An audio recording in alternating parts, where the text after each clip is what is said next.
I'm Abraham, 32 years old, and a senior software engineer who's always been the reliable one in my family.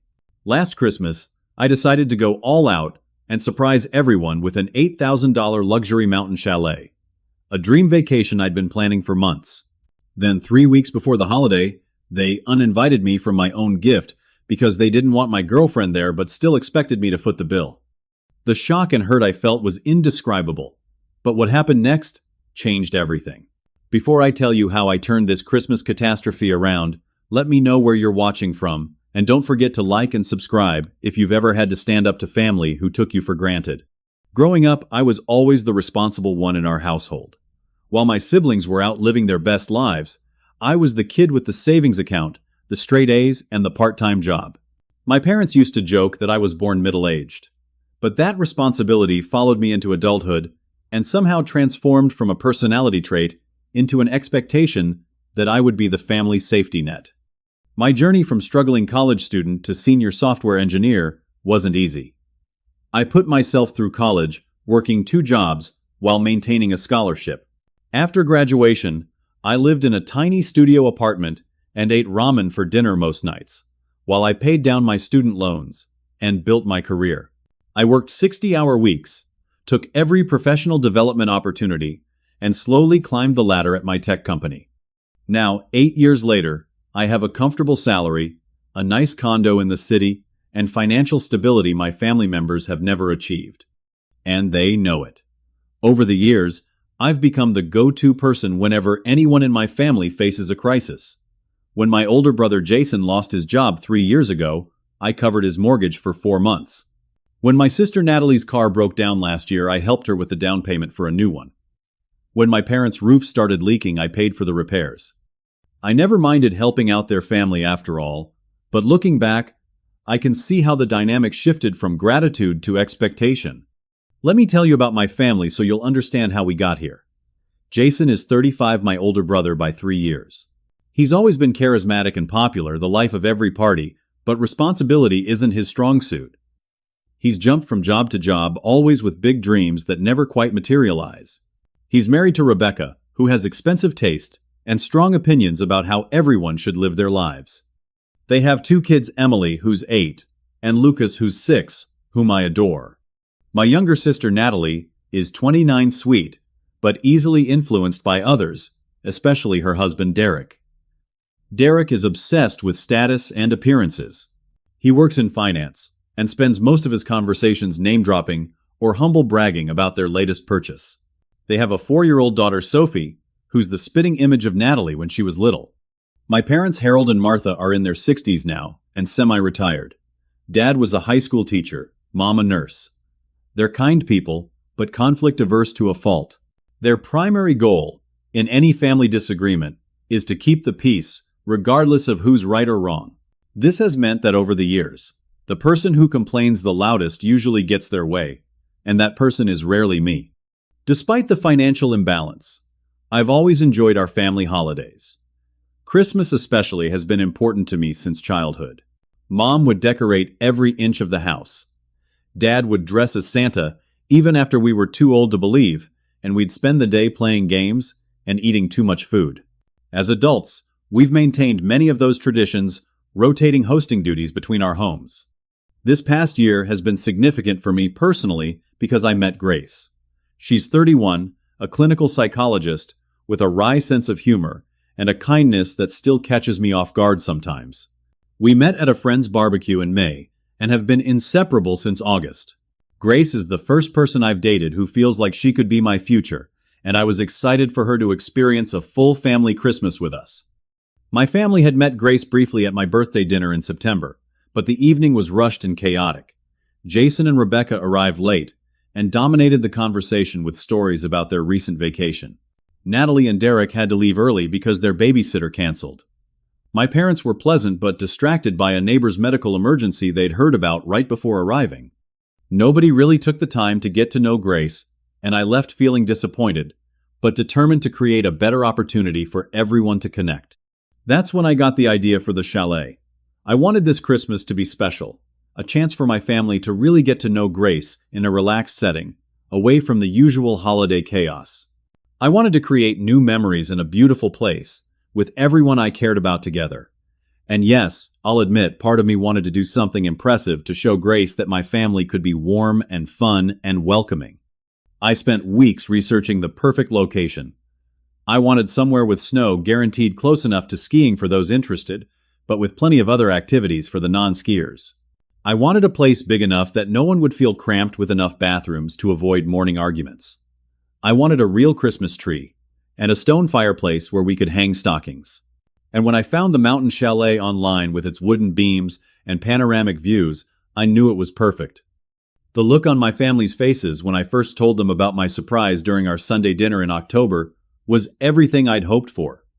For once, even Jason seemed genuinely impressed. My parents were touched to tears. Natalie hugged me so hard she almost knocked me over. As everyone excitedly discussed the upcoming holiday, I felt that warm glow of having done something truly special for the people I loved. If only I'd known then how quickly that feeling would change. After booking the chalet, I threw myself into planning the perfect family Christmas with an enthusiasm I hadn't felt since childhood. The property was even more amazing than I initially realized. Perched on a mountainside with floor-to-ceiling windows, showcasing snow-covered pines and distant peaks, the 6-bedroom luxury chalet had every amenity we could want: a gourmet kitchen with top-of-the-line appliances, a grand stone fireplace in the vaulted-ceiling living room, a game room with a pool table and vintage arcade games, and the piece de resistance, an outdoor hot tub on the deck overlooking the valley. The booking process wasn't simple. The owner required a 50% non-refundable deposit upfront, $4,000, with the balance due 30 days before our stay. There was also a $1,000 security deposit and a cleaning fee of $300. I didn't hesitate. This was going to be our best Christmas ever, and I wanted everything to be perfect. Beyond the chalet itself, I spent hours researching and arranging extras to make the holiday special. I arranged for a professional decorator to set up a 9-foot Christmas tree and holiday decor before our arrival. I researched and booked a private chef for Christmas Eve dinner, scheduled a professional photographer to capture family portraits in the snow, and even arranged for a horse-drawn sleigh ride through the nearby village on Christmas Day. I created detailed maps of nearby attractions, compiled lists of restaurants and their menus, and even made a schedule of Christmas movies we could watch together each evening. I wanted everything planned so nobody would have to stress about details during our stay. I ordered custom stockings with everyone's names embroidered on them, including Grace's. I even bought new matching family pajamas for our Christmas morning photo, a tradition we'd started years ago. The family group chat exploded with excitement after my announcement. Jason immediately started sending links to ski equipment he was eyeing. "This is going to be epic, bro," he texted. "Lucas is going to freak out when he sees snow for the first time." Natalie began pinning recipes for holiday cookies and hot chocolate bombs. "I can't wait to bake in that gorgeous kitchen," she wrote. Sophie keeps asking how many days until we see Uncle Abraham's snow house. My parents were more subdued but equally appreciative. "You've always been so generous, Abraham," my mom said during our weekly phone call. "Your father and I are so looking forward to having all the grandkids together in such a beautiful place. It'll be like those Christmas movies I love to watch." We had our first family planning call in early November, where I shared all the details and we started discussing sleeping arrangements. The chalet had 6 bedrooms. The master suite with a king bed and private bathroom, 4 queen bedrooms, sharing 2 bathrooms and a bunk room with 4 twin beds. That would be perfect for the kids. I suggested that Grace and I would take the master. My parents would have one of the queens, Jason and Rebecca, another Natalie and Derek III, and we could use the 4th queen as a playroom or quiet space if anyone needed a break from the group. "Grace is coming," Rebecca asked, a slight edge to her voice that I chose to ignore. "Of course," I replied. "I'm excited for everyone to get to know her better." "That'll be lovely," my mom interjected quickly. "Now about the menu planning." Looking back, I should have paid more attention to that moment, but I was too caught up in the excitement. Grace and I spent evenings discussing the trip, and though she expressed some nervousness about spending such an intensive holiday with my family, she was genuinely touched that I wanted to include her in this tradition. "Your family seems so close," she said one night, as we looked through photos of previous Christmases. Christmas was always tense at my house. My parents would argue about whose family to visit, and then we'd end up splitting the day and spending most of it in the car. This year will be different, I promised her. No stress, no rushing around. Just good food, beautiful surroundings, and people who care about each other. I meant every word. In my mind, I could already see us all gathering around the massive dining table, passing dishes of food, laughing at Dad's terrible jokes, watching the kids open presents by the fire. I imagined taking Grace on a moonlit walk through the snow, perhaps even finding the perfect moment to discuss our future together. I pictured my family embracing her the way I had, seeing all the qualities that made her special. As the date approached, my excitement only grew. I began shopping for gifts with even more enthusiasm than usual. For my parents, I found a digital photo frame preloaded with family photos from throughout the years. For Jason and Rebecca, high-end ski equipment they'd been coveting. For Natalie and Derek, a weekend getaway to a spa resort for after the holidays. For each of the kids, personalized gifts that matched their interests, plus new sleds for playing in the snow. And for Grace, a delicate gold necklace with a snowflake pendant to commemorate our first Christmas together. 2 weeks before our trip, I sent everyone a detailed itinerary. Not because I wanted to schedule every minute, but to give everyone an idea of the options available. Ski lessons for those who wanted them. A day trip to a nearby Christmas market. Cookie decorating for the kids. Family photos in the snow. Game night. Movie night. Christmas Eve dinner. Christmas morning breakfast. Christmas Day feast. Don't feel like you need to participate in everything I wrote. This is meant to be relaxing. Join in what sounds fun. Skip what doesn't. The chalet is big enough that everyone can find their own space when they need it. The responses were enthusiastic. Everyone was counting down the days. Even Grace, despite her initial nervousness, had begun to look forward to the trip. She'd bought new snow boots and a bright red coat. She'd researched child psychology activities to connect with my nieces and nephew. She'd even asked for my mom's recipe for Swedish meatballs, hoping to bond with her over cooking. Everything was falling into place for the perfect family Christmas. Or so I thought. 3 weeks before our Christmas getaway, the family group chat suddenly became more active than ever, but the tone had shifted in a way that made me uneasy. Rebecca started sending daily messages about meal planning activities and sleeping arrangements, all without consulting me first. What had started as enthusiastic participation was morphing into a complete takeover of my carefully crafted plans. I've created a meal schedule for our stay. Rebecca announced one evening, attaching a spreadsheet that completely ignored the private chef I'd already paid a deposit for. I'll handle Christmas Eve dinner since I have my grandmother's special recipes that everyone raves about. Before I could respond, Jason chimed in, "Hey bro, we were thinking we should take the master bedroom since Lucas has nightmares and might need the extra space. You don't mind taking one of the smaller rooms, right? You're just one person after all." Actually, I replied, "Grace will be joining us, as you know. And I've already arranged."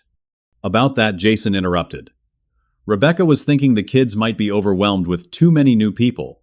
Maybe Grace could visit another time. I stared at my phone in disbelief. Had my brother just suggested my girlfriend shouldn't come to the Christmas vacation I was paying for? I set my phone down, took a deep breath, and waited before responding. When I picked it up again, the conversation had moved on without me, with Natalie asking if her husband's cousin could join us for part of the stay since he'd be in the area. The next day, I received a call from Jason about budget concerns. "So we were looking at the slopes near the chalet," he began casually, "and the lift tickets are pretty steep. We were hoping you could cover those for everyone since you got such a deal on the chalet." There was no question in his voice, just an assumption. "What do you mean, got a deal?" I asked. "The chalet is costing me $8,000 plus extras." "Yeah, but you can afford it," he laughed. "Come on, you're the rich bachelor with no kids. Spread the wealth a little. The rest of us have real expenses." The comment stung more than I wanted to admit. Yes, I made good money, but I'd worked incredibly hard for it. And the implication that my life and expenses weren't real because I didn't have children felt dismissive of everything I'd accomplished. "I'll think about it," I said finally, ending the call before I said something I'd regret. That evening, I vented to Grace about the conversation. "Am I being selfish?" I asked her. "Should I just cover everything since I can afford it?" Grace chose her words carefully. "Abraham, your generosity is one of the things I love about you. But there's a difference between being generous and being taken advantage of. You're already providing an incredible vacation for everyone. It's reasonable to expect them to cover their own extras. I know, I sighed. It's just, Christmas has always been special to me. I want everyone to have a good time. Including yourself, Grace pointed out. And me, I hope. The next blow came from my mother, who called ostensibly to check in, but really to act as the family mediator. Rebecca mentioned there was some tension about the sleeping arrangements. She began tentatively. Mom, I've already paid for the chalet. I specifically chose it because the master bedroom would give Grace and me some privacy while still being part of the family gathering. I'm not giving it up. Well, honey, you know how Jason and Rebecca are. They feel that since they have children, they should have priority. Couldn't you and Grace stay in the queen bedroom instead, for the sake of family harmony? What about my harmony? I asked. What about the fact that I'm paying for this entire vacation and just want one thing for myself? Now, Abraham, my mother, said in that tone that had always made me back down as a child. You've always been the reasonable one. Don't start creating problems now. Christmas is about giving. Remember, after that call, I felt a knot forming in my stomach that wouldn't go away. What had started as my dream vacation, a generous gift for my family, and a chance to integrate Grace into our traditions, was rapidly becoming a source of stress and resentment. A few days later, I received a lengthy email from Rebecca about Grace's participation in the family activities. We just want to make sure everything goes smoothly, she wrote. Since Grace isn't family yet, maybe she could skip some of the traditional parts, like the Christmas morning gift exchange and the family photo. Those are really special family moments. I showed the email to Grace, who tried to hide her hurt. It's fine, she said unconvincingly. I can make myself scarce for those parts. No, I said firmly. That's not acceptable. You're my partner, and I want you there for everything.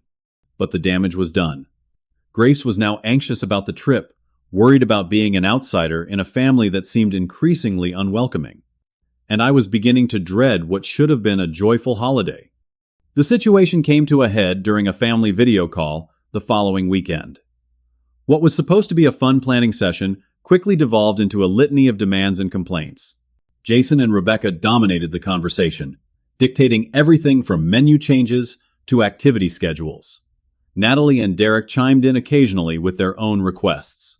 My parents mostly stayed silent occasionally, offering placating comments when tensions rose. No one asked for my input, despite the fact that I was hosting and paying for the entire thing. When I tried to redirect the conversation back to the original plans, Jason cut me off. Dude, stop being so controlling. This isn't just your vacation. Actually, I said, my patience. Finally wearing thin, it is my vacation that I'm generously sharing with all of you. I've spent months planning this and thousands of dollars making it happen. Here we go, Jason rolled his eyes. Always throwing your money in our faces. We get it, you're successful. No need to keep reminding everyone. That's not fair, I protested. I've never. Let's all calm down, my father interjected. Abraham, your brother's just trying to make sure everyone has input. No need to get defensive. I sat back, stunned. Somehow I had become the villain in a situation where I was giving everyone a free luxury vacation. The call ended awkwardly, with plans still unresolved and my frustration at an all-time high. That night, Grace found me staring at my laptop, looking at the chalet booking. Are you having second thoughts? She asked gently. I'm starting to, I admitted. This was supposed to be something special, something that would bring us all closer together. Instead, it's turning into a nightmare before we've even arrived. You know, Grace said carefully, it's not too late to change plans. We could do something just the two of us instead. I shook my head. I can't cancel on everyone. They're all looking forward to it, even if they have a funny way of showing it. And I've already paid the non-refundable deposit. Grace nodded but looked concerned. Just remember that your feelings matter too, Abraham. Don't let your family walk all over you because you're trying to be nice.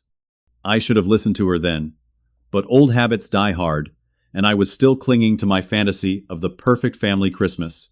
I had no idea how much worse things were about to get.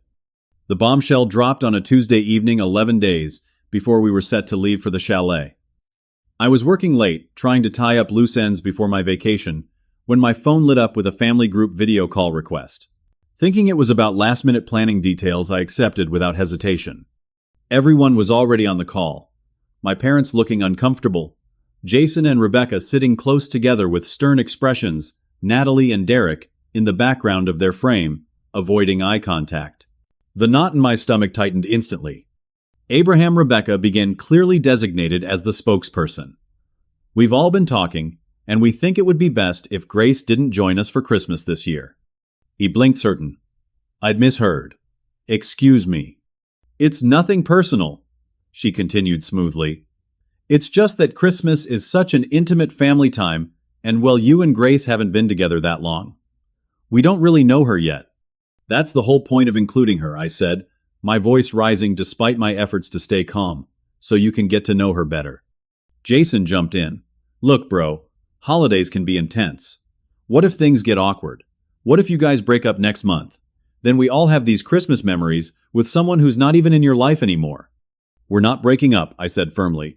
And even if that were a concern, it's my relationship, my choice, to include her. My mother's gentle voice came next. Honey, we just think it might be better for everyone this way. More comfortable. You know how family traditions are.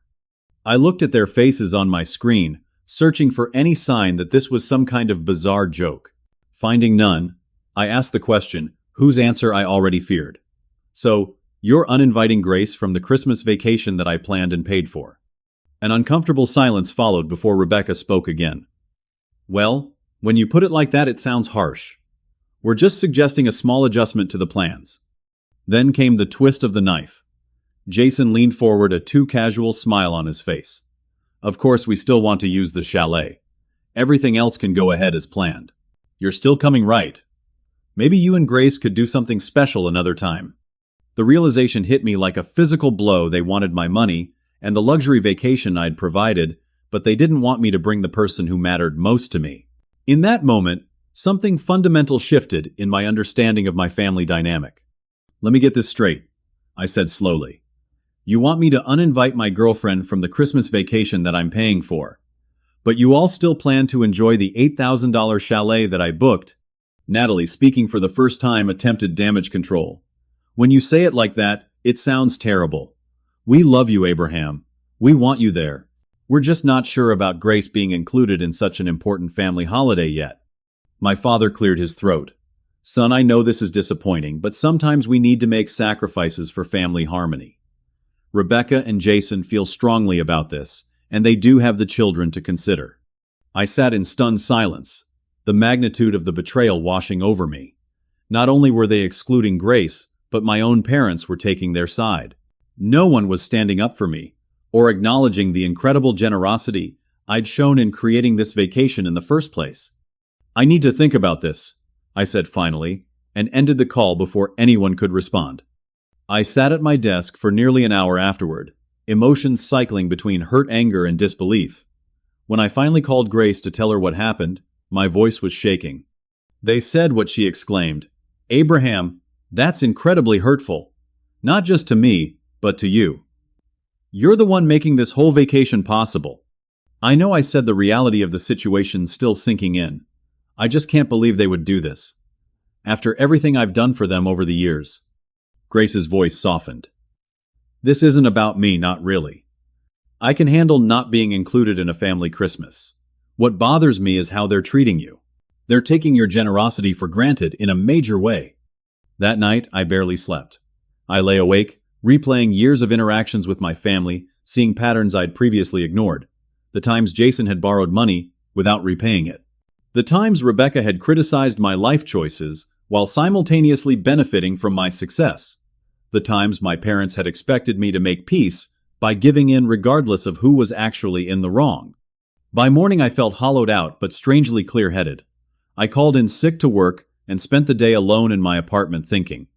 Around noon, Grace stopped by with lunch. You look terrible, she said, gently setting down a bag of my favorite takeout. I feel terrible, I admitted. But also, I don't know. Like I'm seeing everything clearly. For the first time. We sat at my kitchen counter picking at our food. I keep thinking about all the times I've helped them out, I said. Financial emergencies, last-minute babysitting, moving days, home repairs. I never minded doing it because they're family. But now I'm wondering if they even see me as a person or just as a resource they can use. Grace reached for my hand. What are you going to do? I don't know yet, I said. Part of me wants to just go along with it to avoid conflict. Cancel your ticket, go by myself, pretend everything's fine? That's what I've always done. And the other part, she asked. I met her eyes.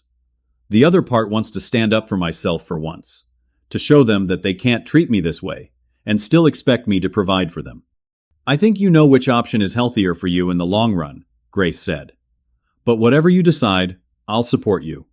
After she left, I sat with my thoughts for several more hours. I thought about Christmases past and the family moments I'd treasured.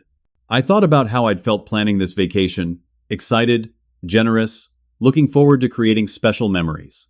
And I thought about how quickly that joy had turned to resentment when my family showed they valued what I could give them more than they valued me. Around midnight, I made my decision. For the first time in my life, I would not be the one to sacrifice my own happiness for family harmony. I would not reward their selfishness and disrespect with continued generosity. And I would not spend Christmas pretending everything was fine when it so clearly wasn't. It was time to take back control of my holiday and my life. The next morning, I woke up with a clarity and resolve I hadn't felt in years. My path forward was suddenly obvious. I would cancel the chalet reservation entirely. My family had crossed a line, and there needed to be consequences. This wasn't about punishing them so much as it was about finally standing up for myself and establishing boundaries that were long overdue. I called the chalet management company as soon as their office opened. The conversation was straightforward, but not easy.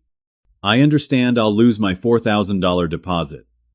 I told the manager after explaining that I needed to cancel. But I want to confirm that I won't be charged the remaining balance. That's correct, sir, she replied. Since you're canceling more than 10 days before the reservation, you forfeit the deposit but won't be liable for the remainder. May I ask why you're canceling? Perhaps we can address any concerns you might have. It's a family situation, I said simply. Nothing to do with your property, which is beautiful. I understand. We do have a waiting list for that week, so there's a good chance we can rebook it. If that happens, our policy is to refund half of your deposit. I thanked her, but told her not to bother contacting me if that happened. The money wasn't the point anymore. After hanging up, I felt a strange mix of emotions: regret over the lost deposit, anxiety about the confrontation to come, but predominantly a powerful sense of liberation. For once, I had prioritized my own well-being over keeping the peace. It felt terrifying, but also right. I didn't immediately tell my family what I'd done. Instead, I texted Grace and asked if she'd be interested in spending Christmas with just me somewhere quiet and peaceful. Absolutely, she replied within minutes. What are you thinking?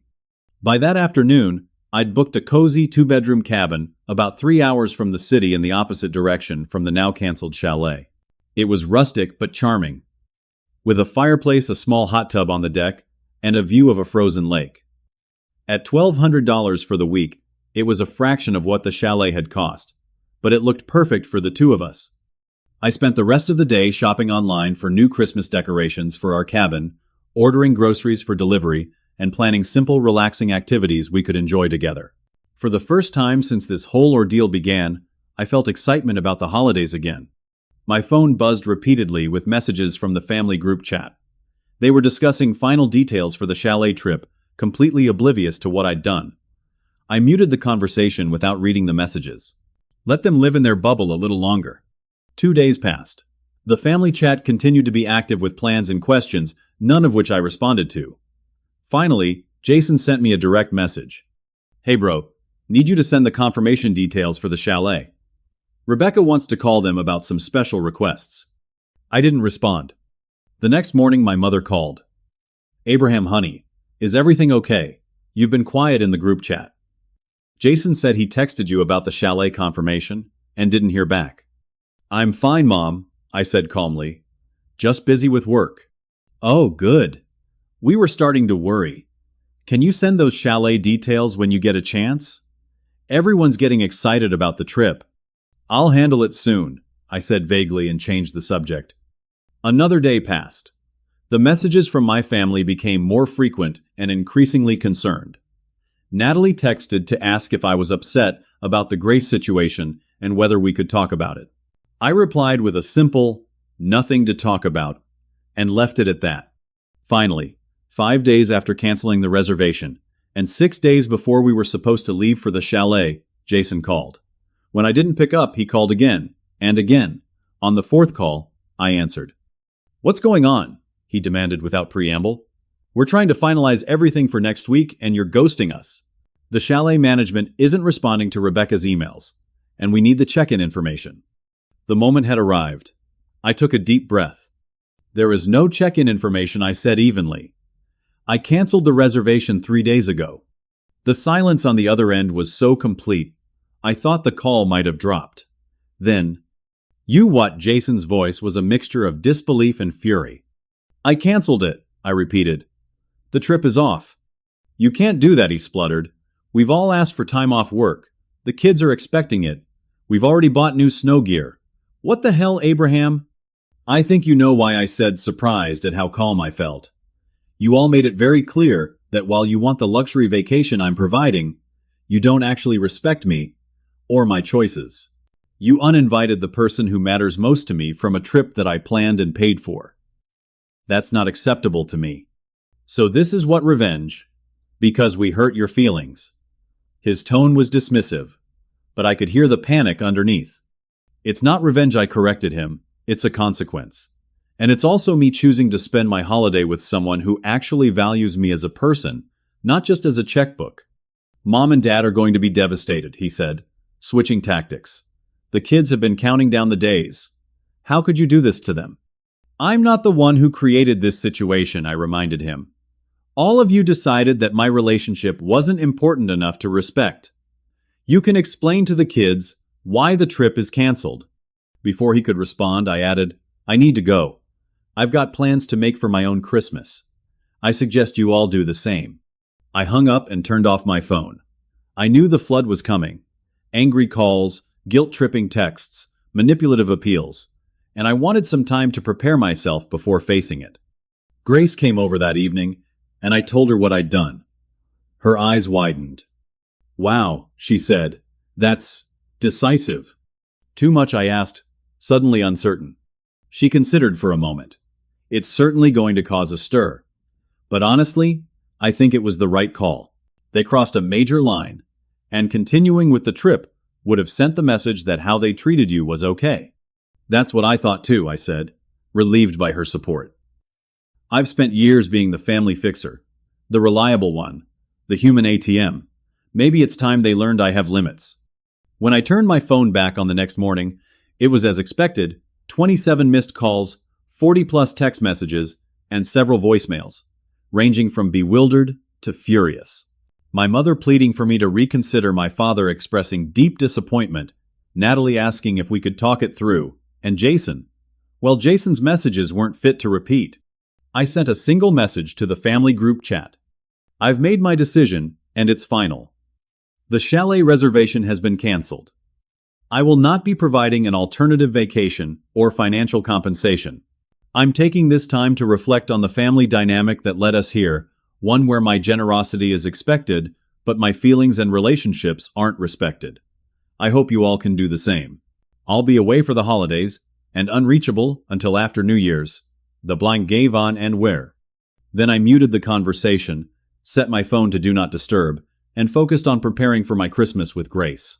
For the first time in my adult life, I was putting myself first, and though it wasn't without pain, it felt right. The fallout was swift and predictable. Within hours of my group message, my phone was flooded with individual appeals from every family member.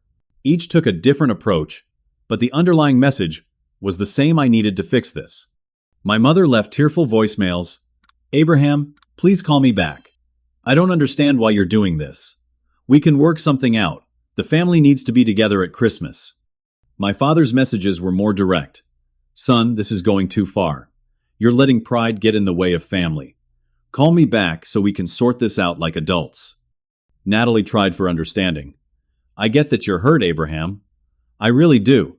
But canceling everyone's Christmas vacation seems extreme. Can we talk about this? Derek was blunt. Do you have any idea how much Sophie has been looking forward to this? She's been telling all her friends she's going to a snow castle for Christmas.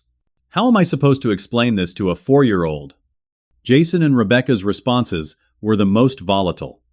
Jason left a voicemail so profanity-laden, I deleted it halfway through. Rebecca sent a long email detailing all the ways I was being selfish and immature, concluding with, I always knew you were spoiled, but I never thought you would stoop to ruining Christmas for innocent children because of your petty grudges. I read and listened to it all, but responded to none of it. Grace helped me stay strong when my resolve wavered. They're trying to make you the villain, she pointed out, when all you did was stop letting them take advantage of you. Notice how no one is acknowledging that they created this situation by excluding me in the first place. She was right. Not one family member had apologized or even recognized how hurtful their actions had been. Their concern was entirely focused on the lost vacation, not on the broken relationship that had caused me to cancel it. As Christmas week arrived, the messages took on a more desperate tone. My mother reported that they'd tried to book alternative accommodations, but everything in the area was either booked solid or astronomically expensive on such short notice. Jason had looked into renting a different chalet, but couldn't afford the last-minute rates. Natalie and Derek were considering canceling Christmas altogether and taking Sophie to visit Derek's parents in Florida instead. The whole family is falling apart, my mother texted. Is that what you wanted? I didn't respond, but the question stayed with me. Was that what I wanted? No, of course not. What I'd wanted was a joyful family Christmas where everyone, including Grace, felt welcomed and valued. What I'd wanted was for my generosity to be appreciated rather than expected. What I'd wanted was respect. The day before Grace and I were set to leave for our cabin, I received the most surprising message of all, a private text from Natalie. I need to apologize, she wrote. I should have spoken up when they were planning to exclude Grace. I knew it was wrong, but I stayed quiet to keep the peace. I'm realizing now how often we've all taken advantage of your generosity and how unfair that's been. I don't blame you for canceling. I probably would have done the same in your position. Her message was like a cool drink in the desert. Finally, someone understood. I called her immediately. I meant what I said, she told me, her voice low, as if she was trying not to be overheard.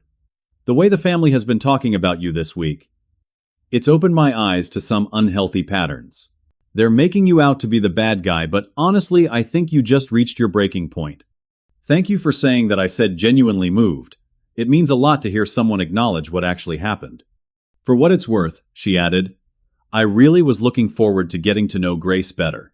She seemed lovely at your birthday, even though we didn't get much chance to talk. Maybe after the holidays I suggested you two could get together for lunch or something. I'd like that. I'd like that too, she said. Merry Christmas, Abraham. I hope you and Grace have a wonderful time at your cabin. That conversation gave me hope that at least one relationship in my family might emerge stronger from this conflict. The others I wasn't so sure about.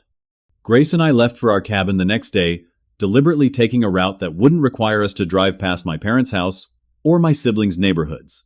The cabin was everything I'd hoped for, rustic but comfortable, with a view of snow-covered pines leading down to a frozen lake.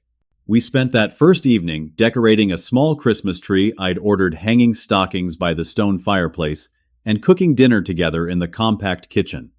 This is nice, Grace said, as we sat on the couch afterward, watching the flames dance in the fireplace.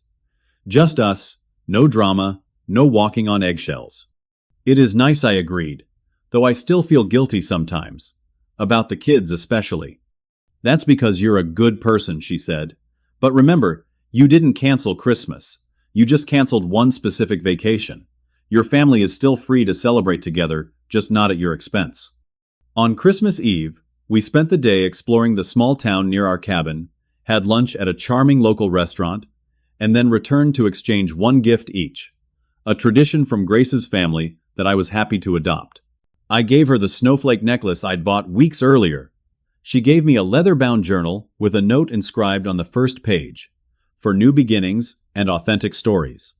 We were preparing a simple but special dinner when my phone rang. It was my mother. After a moment's hesitation, I answered. "Merry Christmas Eve," I said cautiously. "Abraham," she sounded tired. "I've been doing a lot of thinking. Your father and I both have." Oh, I braced myself for another guilt trip. "We were wrong," she said, surprising me. "Not just about Grace, though. We were wrong about that too. But about how we've been treating you for years.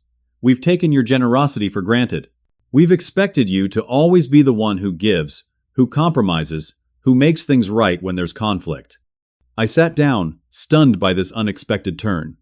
"I'm not saying this to make you change your mind about the chalet," she continued. "That ship has sailed, and we're having a small Christmas at home. But I wanted you to know that I understand now why you did what you did, and I don't blame you for it." "Thank you," I managed to say. "That means a lot to me." "How's Grace?" she asked. "She's wonderful," I said, smiling at Grace across the room. "We're having a quiet Christmas at a cabin by a lake." "That sounds lovely," my mother said. "When you get back, if you're willing, I'd like to have you both over for dinner. A proper introduction the way it should have been." "I'd like that," I said. "I'll talk to Grace and let you know." After we hung up, I told Grace about the conversation. "It's a start," she said. "A real apology goes a long way." Later that night, I received a group text from Jason, with photos attached. They showed my parents' living room hastily decorated for Christmas, the kids in their pajamas looking excited, despite the change in plans, and the adults trying to put on brave faces. "Not the Christmas we planned," Jason wrote, "but we're making it work. Merry Christmas, bro. We miss you." It was the closest thing to an olive branch I'd received from him, and though it wasn't quite an apology, I appreciated the gesture. "Merry Christmas to all of you," I texted back. "Enjoy your time together." Grace and I spent Christmas Day in perfect, peaceful simplicity. We woke late, opened presents by the fire, went for a walk in the snow, and cooked a small turkey with all the trimmings. We played board games, watched Christmas movies, and talked for hours about everything and nothing. There were no arguments, no hurt feelings, no walking on eggshells. Just two people enjoying each other's company and the quiet beauty of a winter day. As we sat on the deck that evening, bundled in blankets and watching the stars, Grace asked any regrets about how things turned out. I thought about it carefully. "I regret that it came to this," I said finally. "I wish my family had respected my relationship with you from the beginning. I wish I hadn't had to take such a drastic step to make them see how their behavior was affecting me." But she prompted. "But I don't regret standing up for myself for us finally. And I don't regret being here with you, instead of at that chalet with a family who doesn't fully appreciate me." She squeezed my hand. "For what it's worth, I think you did the right thing. Not just for us, but for your relationship with your family in the long run. Sometimes things have to break before they can be fixed properly." As I looked up at the star-filled sky, I realized she was right. Something had broken in my family dynamic, but maybe that was necessary for something healthier to grow in its place. For the first time in my adult life, I had set a boundary and stuck to it, despite the discomfort and conflict it caused. And while the future of my family relationships was uncertain, I felt stronger and more authentic than I had in years. This wasn't the Christmas I had planned months ago when I booked that luxury chalet. It was simpler, quieter, and in many ways more meaningful. Instead of trying to buy the perfect family Christmas, I had found something more valuable: the courage to be true to myself and to stand by the person I loved, regardless of the consequences. As difficult as the past weeks had been, I wouldn't trade this moment of clarity or this peaceful Christmas with Grace for anything. The days after Christmas were a strange mixture of peace and uneasiness. Grace and I extended our stay at the cabin through New Year's, enjoying the quiet rhythms of our temporary home. Morning walks around the frozen lake afternoons, reading by the fire evenings, cooking together, and talking about our hopes for the coming year. Away from the family drama, I felt lighter, freer, but there was still an undercurrent of worry about what awaited me back home. "What if they never forgive me?" I asked Grace one evening, as we sat watching snow fall outside our window. "What if this is the end of my relationship with Jason, or my parents?" "That's a possibility," she acknowledged. "But ask yourself this: if the only way to maintain those relationships is to consistently sacrifice your own needs and happiness, Are they relationships worth preserving in their current form? Her question struck me deeply. I'd been so focused on keeping the peace, on being the reliable, generous brother and son, that I'd never stopped to question whether the dynamic was healthy for any of us. I think good relationships have room for all parties to express their needs and have boundaries, I said slowly. If my family can't accept that from me, then maybe we do need some distance. And if they can learn from this, Grace asked, then maybe something better can grow from it, I finished. When we returned to the city in early January, I braced myself for the fallout, but the explosive confrontation I feared didn't materialize. Instead, something unexpected happened. Natalie called and asked if she could come over to talk. She arrived at my apartment looking nervous but determined. I've been doing a lot of thinking, she said as she sat on my couch. About our family, about how we treat you, about the kind of sister I want to be. I'm listening, I said cautiously. You were right to cancel the chalet, she stated firmly. What we did uninviting Grace, but still expecting you to provide this luxury vacation, it was selfish and disrespectful. I knew it was wrong at the time, but I didn't speak up. I'm sorry for that. Her directness caught me off guard. Thank you, I managed. That means a lot. I've talked to Derek about it too, she continued. He didn't get it at first, but I asked him how he'd feel if my family had excluded him from a major holiday, but still expected him to pay for everything. That got through to him. We talked for over 2 hours that day. Natalie shared how the canceled vacation had created tensions within the family, with blame being thrown around liberally. Jason and Rebecca were still angry, but my parents had begun to question the family dynamic more deeply. Mom keeps saying she didn't raise us to be entitled, Natalie said, with a small smile. I think she's realizing how much we've all come to depend on you for things we should handle ourselves. That conversation with Natalie was the first step in a long, sometimes difficult healing process. Over the next few weeks, other family members began to reach out in their own ways. My mother invited Grace and me to dinner, as promised. It was slightly awkward at first, but by dessert, my mother was asking Grace genuine questions about her work in psychology and sharing stories from her own career in nursing. My father, quieter but observant, told me as we were leaving. She's a good one, Abraham. I'm sorry we didn't make her feel welcome before. Jason took longer to come around. His pride was deeply wounded, both by my cancellation of the chalet and by being forced to recognize how he'd been taking advantage of me. It was nearly February before he called me. I still think you went nuclear over something we could have talked out. He began, a trace of defensiveness in his voice. But Rebecca and I have been discussing it, and we can see why you were upset. It wasn't exactly an apology, but coming from Jason it was significant. I appreciate that, I said. And for what it's worth, I wish things hadn't escalated to that point. I should have been clearer about my boundaries long before this. Yeah, well, he hesitated. I might not have listened anyway. I can be a bit bullheaded sometimes. I laughed. Just sometimes. He chuckled too, and the tension between us eased slightly. Look, he said, the kids have been asking about Uncle Abraham. Would you and Grace want to come over for dinner sometime? No drama, I promise. Rebecca's on board too. That dinner was the first of many small steps toward rebuilding our relationships on healthier terms. It wasn't always smooth. Old habits die hard, and there were times when family members slipped back into expecting me to be the fixer, the provider, the one who always gave in. But now, I had the confidence to gently but firmly maintain my boundaries. Grace became an integral part of these new family dynamics. Her background in psychology gave her insight into the patterns at play, and her outsider perspective helped all of us see our interactions more clearly.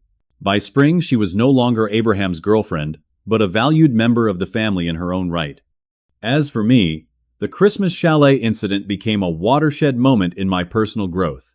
I learned that true generosity comes from a place of choice, not obligation, and that allowing others to take advantage of your kindness serves neither them nor you. I learned that setting boundaries while uncomfortable in the moment creates the foundation for more authentic and balanced relationships.